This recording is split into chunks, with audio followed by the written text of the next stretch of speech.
ప్రియమిత్రులకు పునఃస్వాగతం. కంచర్ల గోపన్న రచించినటువంటి దాశరథి శతకంలో 21వ పద్యం చూస్తున్నాం.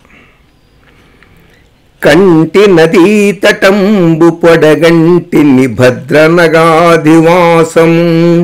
కంటి నిలాతను జనురు కార్ముక మర్గణ శంఖ చక్రముల్ కంటిని నిమ్ము లక్ష్మణుని గంటి కృతార్థుడనైతినో జగత్కంటక దైత్య నిర్దళన దాశరథి కరుణాపయోనిధి. ఈ పద్యానికి ముందు శ్రీరమ సీతగాగా, ఆ లక్ష్మీదేవి సీతగాను, నిజ సేవక బృందము వీర వైష్ణవాచార గణంబుగాగా.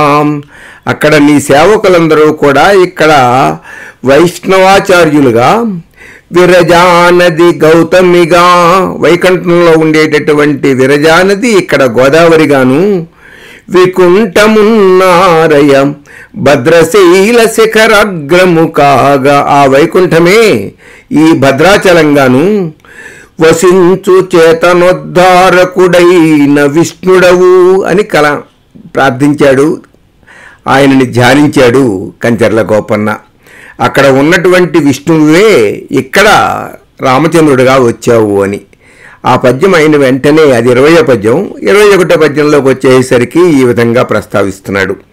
కంటి నదీ తటంబు, గోదావరిని దర్శించాను, పొడగంటి నిభద్రనగాధివాసము అంటే విరజానదిని చూశాను, అలాగే వైకుంఠాన్ని కూడా చూస్తున్నాను. ఎందుకంటే వైకుంఠమే భద్రగిరి అని చెప్పుకున్నాడు పైన.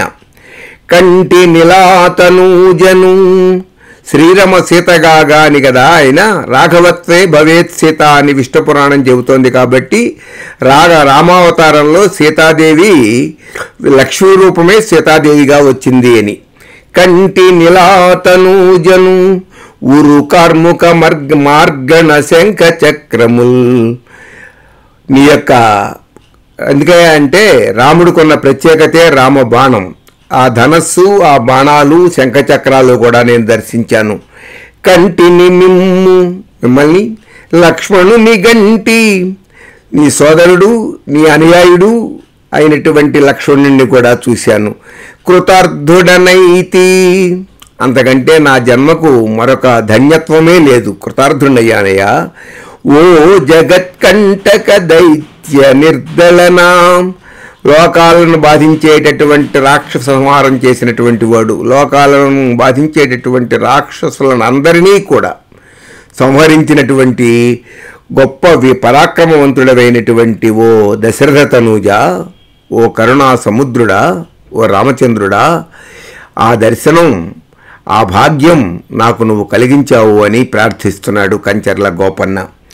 కంటి నదీ తటంబు పొడగంటి నిభద్రనగాధివాసమున్ కంటి నిలాతను జనురు కార్ముక మర్గణ శంఖ చక్రముల్ కంటిని మిమ్ము లక్ష్మణుని గంటి కృతార్థుడనైతినో జగత్కంటక దైత్య నిర్దళన దాశరథి కరుణాపయోనిధి. స్వస్తి.